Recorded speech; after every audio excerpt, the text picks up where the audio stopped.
Coming back to this notion on how we represent the industry to the outside world, if you have 5 people saying exactly the same thing and who actually look all the same and talk the same, and that's not very exciting, no? So I'm really trying to get into panels where diversity for me is also a bit of a, maybe guarantee is a big word, but at least a good way of making sure that we're going to have a good discussion and we're not just going to all say, yes, I agree, no, I don't agree. Welcome to the Shipping Podcast, where I meet interesting maritime professionals sharing their passion for the shipping industry and their everyday job. I am your host. My name is Lena Gothberg.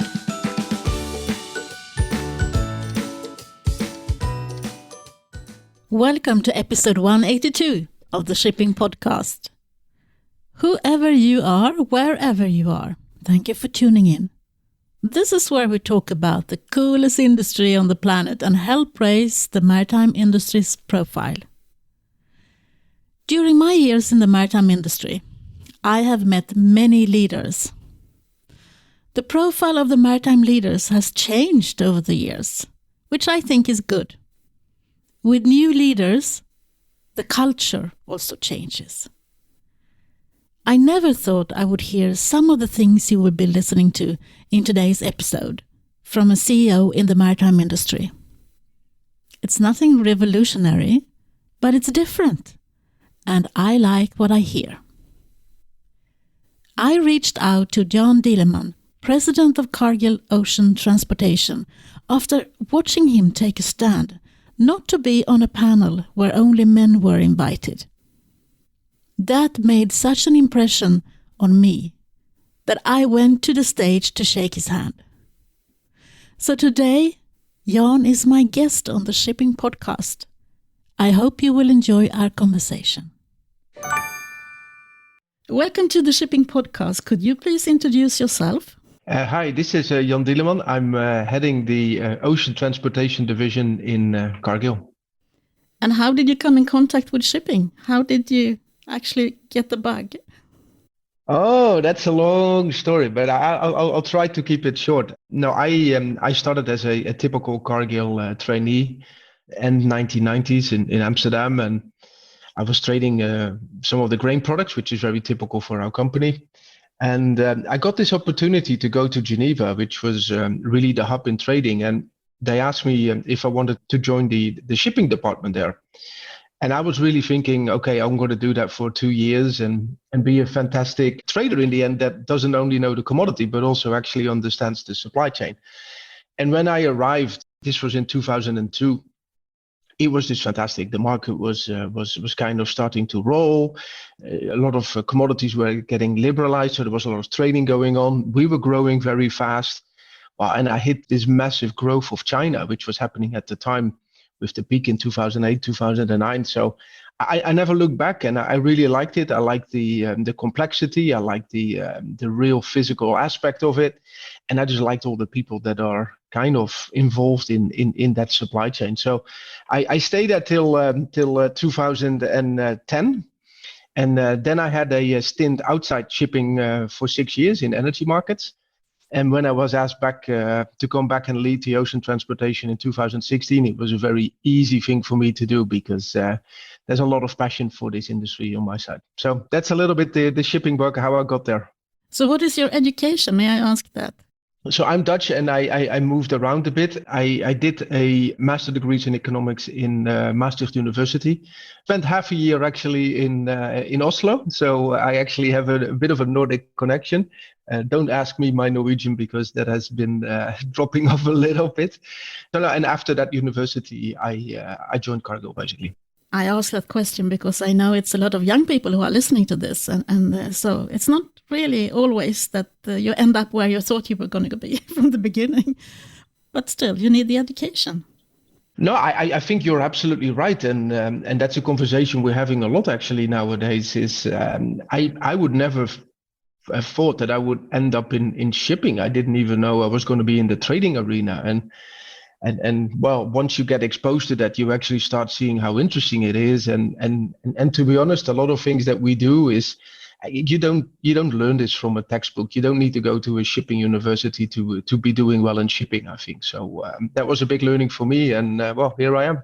Well, I also think we have a homework to do in our industry because we are not telling everyone how interesting it is to work in this industry. So that leads us to recruitment. How do we reach that next generation and how do we become more visible? I think we need to be more visible to the general public for more reasons than one. Do you have any ideas? No, I think you're absolutely onto something, and you probably know I'm quite active in the Global Maritime Forum as well, and one of the work streams that I'm quite involved in as well, apart from the decarbonization that most people see me in, is around the talent and you can call it DEI, you can call it talent, but in the end of the day, it is true that we have issues attracting the right talent. I think that has already been the case before. The industry hasn't had a great name in certain areas, right? It's not known for the most transparent and the cleanest and all that. So, and I think we have come a long way, and I think there's a lot of things happening to clean that up, which is good, which helps the image. But I think it's even more so the case if you look going forward, where probably the skill set that we needed to where we got today is not what we need going forward. So the amount of innovation that is needed is just immense. And with that, we just need to start attracting different people. And we clearly need to do a better job in telling our story and how exciting it is. Because as you said earlier, I think as soon as you kind of get in touch with the industry, you do get that bug. And I think we just need to make sure we get more people involved in the industry early on and get more exposure. I also think that we need the exposure for politicians to understand the important work that we are doing in the maritime industry. That's another exposure that we need. No, I think it's right. But then again, I think the industry hasn't always helped itself in that sense, right? If you look at a little bit of the things, it's having SPVs to kind of avoid liabilities. Not paying taxes seem to be the kind of the game that people like to play. On the human side, I don't think we've always have the right examples on how we sometimes treat the people at sea, and on and on and on, right? So if you just take that, I think that is what the industry is coming from a little bit.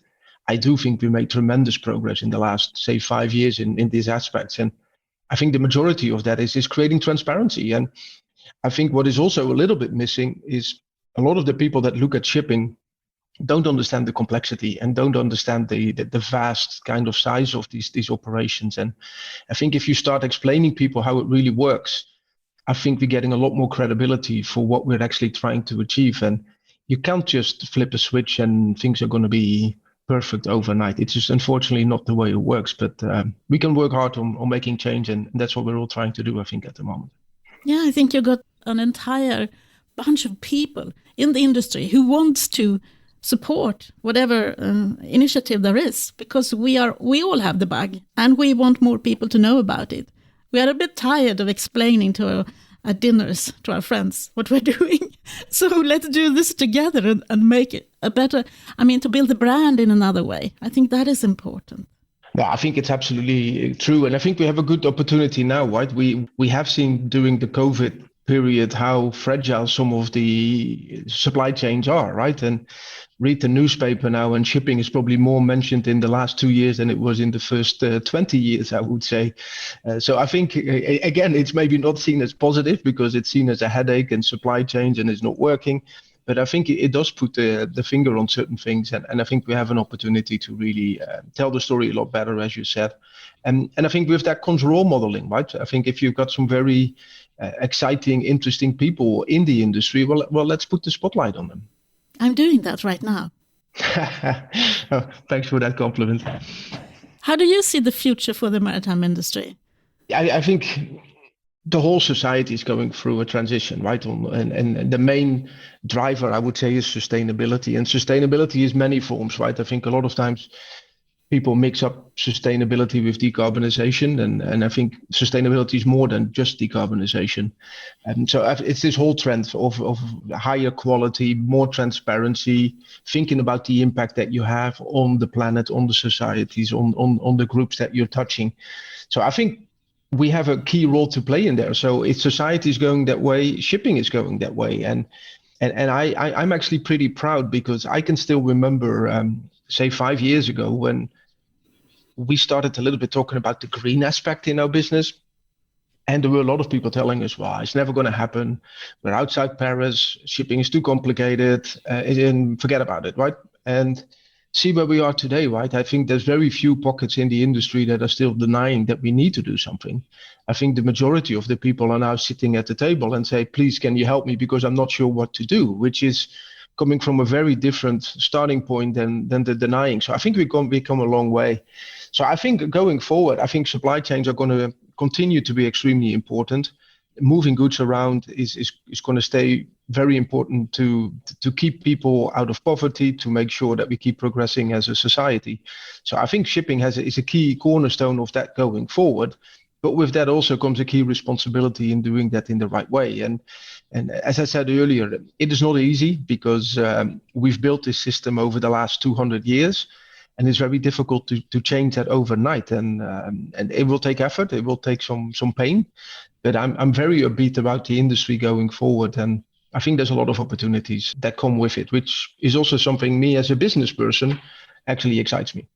So do I. I'm happy to be around for this time of maritime because there's so many things happening, and it's developing in the way that I feel is correct. It's the right way forward.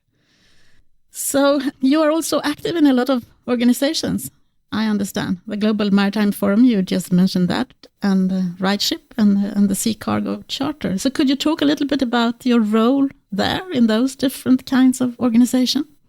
Yeah, so it is true that I'm quite involved in certain things. Some are linked to the position that I have in Cargill. So if you take, for instance, RightShip, it's probably quite known that we have a shareholding in RightShip, which is a very interesting company, I think. Has more than 15 years of experience, really on the safety side, and is now moving in the environmental and in the labor condition side. And that's a profit for purpose company where we really, with the other shareholders, trying to really set standards and make progress in these areas. And that's been an exciting journey. It was a very physical kind of company looking at the nuts and bolts on what was happening on ships. And with the whole digitalization coming here, it's turning into a bit of a tech company. And that's just an amazing journey to see. And I'm in the board, and it's my turn because we have a bit of a rotating scheme to lead that board. But it's a super exciting time to be in there. So that is something that really energizes me. Then I'm quite active in the Global Maritime Forum, as I said earlier, in the board, but also really trying to be involved in some of the work streams. And it's not just me. We have a lot of other people from Cargill involved there. And I think that's important. So we've been very busy in the Getting to Zero coalition from the early days. And it's great to see more and more people joining that bandwagon. And I think that's been a great success story. Then there's the Sea Cargo Charter, which actually they came to us because we've been one of the earlier ones, I would say, to disclose our carbon footprint. And there was this notion that we needed to get somehow a base way of doing that disclosure and somehow holding ourselves accountable to progress. And how do you do that? And we had a lot of learning. So they came to me if I wanted to lead that, and which I did. And I think that's a great success as well so far. I think we're creating transparency. We're starting to get some common ideas around carbon. And I think the whole carbon space is probably oversimplified by a lot of people, and I've been spending a lot of time in this in the last 5 years, and it's a lot more complex than just reporting one number and thinking you cover it all. So that's a journey, and I keep on saying that it's a journey. We're going to have mistakes, we're going to go up and down, but I think it's trying to go into the right direction.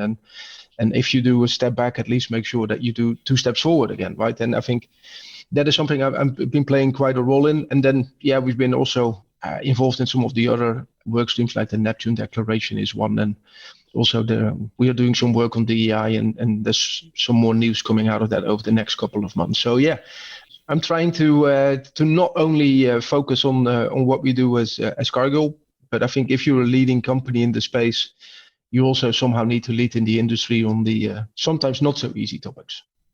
I'm impressed, and it also gives me some hope.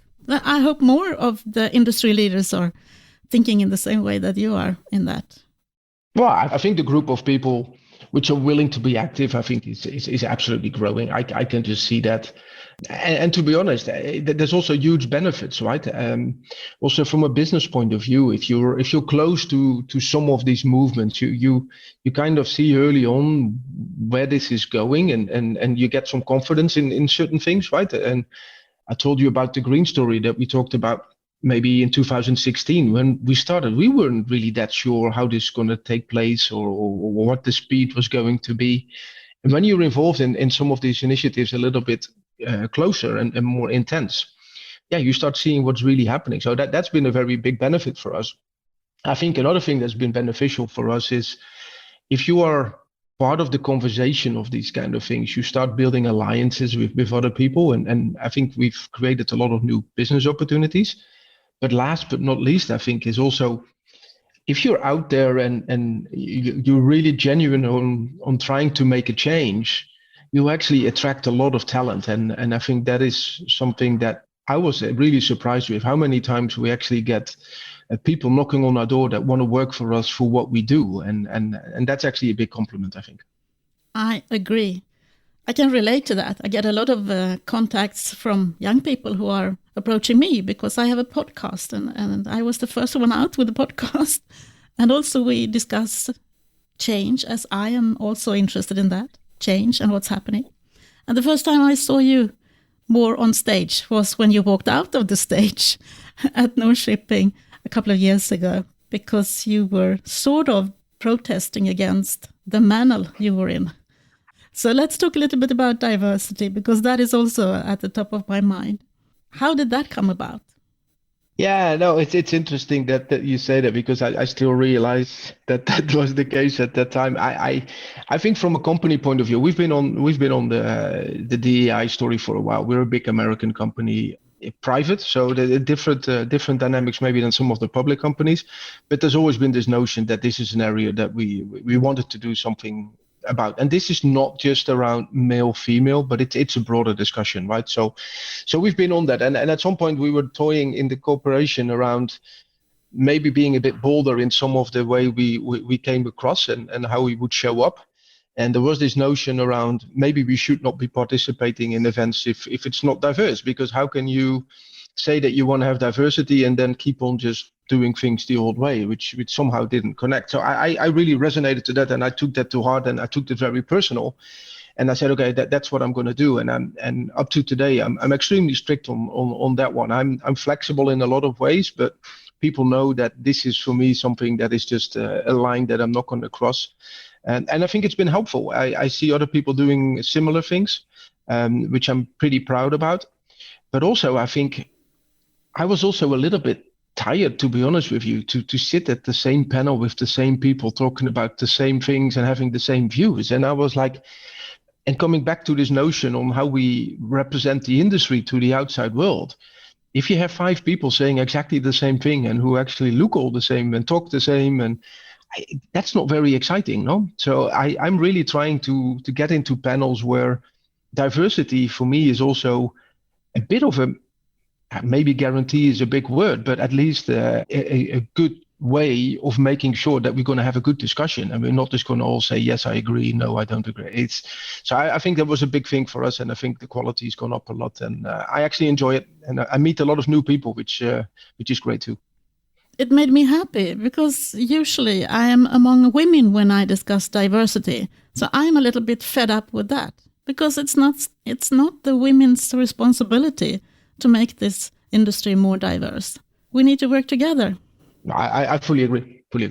But I find it a little bit hard to find a man to talk to about these things. So I'm happy that we are having this discussion. Yeah, but it also it means that I do think it doesn't mean that we have all the answers, right? And we talk about gender parity a lot in our organization, and I know you're talking about 50% target in your podcast, right? And that doesn't happen overnight, and you need to work hard for that, and you need to be creative. And I do think if you change your mental model a little bit, I think that can go get a long way. And one of the things that we're looking at a lot in our organization is not just look at experience, because it is very hard to find females in the maritime industry with 20 years or 10 years of proven track record in a certain thing. You're not going to find them, and that's okay. That's not a problem. But if you start realizing that actually what you need is new capabilities, someone who is a quick learner, has leadership skills, etc., etc., etc., then all of a sudden you can broaden your pool a little bit more, and then you can start looking at different industries and different backgrounds, and then all of a sudden it's a lot easier to find great talent than if you restrict yourself too early on in the process, I think. So that's been a big learning for us, and we need to keep on reminding ourselves because we're all have biases and we all go back into old habits, and that's just what it is. Yeah, but I also think that there are a lot of young women who are now coming into our industry. They are 35 or something like that in the new business areas that we haven't had before, because there is no man standing there in their way. So they are just, developing things and developing our industry. And that makes me happy as well. I think they need a bit of support. So I'm trying to do that as well. But you did a pledge for your company, didn't you? I mean, you started with the diversity pledge. Or maybe it didn't start there, or maybe that was a result of it. Yeah, so we have a pledge ourselves that we have a gender parity goal by 2030, and we're not just doing that for the whole company, because I think that is not where the issue is. I think where we're really looking at is leadership roles, and you can argue where you put the line on leadership and no leadership. I think that's always fine, but I don't like people saying we don't have a problem because we have 50%, and then you start looking into the nuts and bolts and you see that in the top of the house there is 0 woman in there, and that's just wrong. So we're really trying to look at leadership roles to hold us accountable there, and not just the overall number. So it's, as I said earlier, it's not an easy task because we are coming from a certain background where we were not very diverse, right? And that's what it is. But I think we're making good steps into that area. And I think what you said earlier, we have a unique opportunity with all the new things in our industry, which we didn't have. Shame on us if we're not going to use those to really make a difference. Did you have a role model growing up? Did you look up to someone, or how did you become a great leader yourself? Well, a great leader is always a big word, I think. So I wouldn't like to put myself in that category. But I don't really I didn't really have one person that was really like, oh, I want to be like that person. But I do think you pick up a lot of things from different people. And I've also learned a lot from some leaders on things that I don't want it to be, right? So, and I think it's sometimes also those kind of things that you say like, well, I don't want to be this, I don't want to be that. For me, the sense of fairness is an important piece, and I think a lot of that you can relate back to that. But also, I've got quite a business mind, right? And I also think all these kind of things that we're talking about here, they're not just only the right thing to do, but they also make a lot of business sense. And I think sometimes we're underestimating those kind of things. And I think in that sense, we need to keep on moving forward. So the progressiveness, I think, has always been there. I've always had the tendency that I like to talk about tomorrow a lot more than what happened last week. So I've always had a bit of a forward kind of looking kind of mind, and yeah, some people are different in that sense, and that's okay. But no, there wasn't one person there, I would say. I think I've picked up a lot of things along the way, and also you shape yourself, right? And for me, one thing on the DEI discussion as well is I've got 2 children, and a boy and a girl, and they're twins. And when you realize them growing up together, you see them being different and all these things, and then you start reflecting a bit. And the last thing I want to see is that one of them gets different chances than the other because she's a girl or he's a boy. And this is where this fairness comes in again. And I think people should be judged on what they bring and capabilities they bring, and not if they are male, female, African, European, or whatever it is. And I think that was one of my personal drivers specifically on the DIA side as well. We're going back now after the pandemic. What do you think the new normal will look like? Like a $30 million question for you. It's interesting because I think people have been flip-flopping a little bit on this one, and including myself in my mind. And I think the pandemic has opened up our mind on flexibility. It's shown that technology can help us a lot more than we probably thought. We can run a business remote. We've proven it for the last 2 years. So these questions are out of the window, I think. And in our company, we already had this notion of flexibility. We had people working 4 days from the office and 1 day from home. We had that. But I think that notion is put in a different light, and I think it's probably flexibility has got a wider definition, I think, than what it got. Having said that, I do believe, after having spent 2 years in this kind of on and off environment, that there is a lot of value of people connecting also in person. So I don't think the new norm will be that we're all going to be remote and working from everywhere, at least not in our type of business. I think the human interaction is still very important.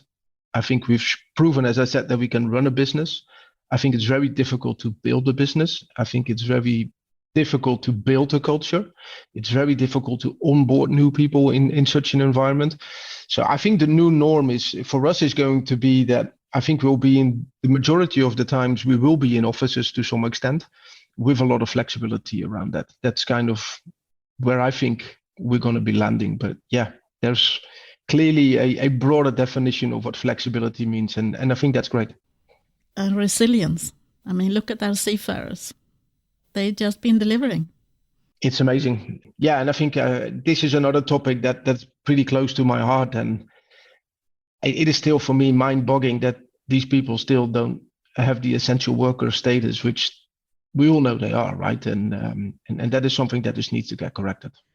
So what is the best part of being the president of Cargill Ocean Transport? The best part is it's great to work with the teams that we have. We have amazing people inside, and that is good. We've got fantastic customers and suppliers. So I think we're in a privileged role where we got ourselves in a leadership role. One, because of our size, but also I think some of the approaches that we've taken, and it's just fantastic to be in the middle of that, right? So what really makes me tick is that you never know what tomorrow is going to bring in this industry, which is something I just love. But also what we said earlier, the people component here. You know, you're working with Japanese people on the one hand and Brazilians on the other, and everything that you can have in between. And I think that's just fantastic. And we have a privileged position, and I'm just enjoying it every day. Who would you like to listen to in the shipping podcast? Who do you think I should interview the next? That's a very good one. I'm definitely not going to come up with a male name, because I think that would be too easy. What I would find interesting, and to be honest, I'm not sure if you've already done or not, but there's a whole new generation of extremely bright Greek female shipping owners, basically, that is kicked off there. And I've been really impressed in the change in that area. And I think there's some very interesting people there. And there's 2, 3, 4 names, and I'll let you do your homework and you pick and choose and see if you can convince one of them to join your podcast. Thank you. Well, it might happen now that I can travel to Greece. You never know. Hopefully the pandemic is going away soon. Thank you very much for joining me and taking the time from your busy calendar. It was really a pleasure to talk to you. You're welcome. Thank you, Jan. You make a difference, and I know that is not going unnoticed. I share your passion for fairness. I think that is actually a word used to describe the Swedish nation when you participate in workshops about different culture.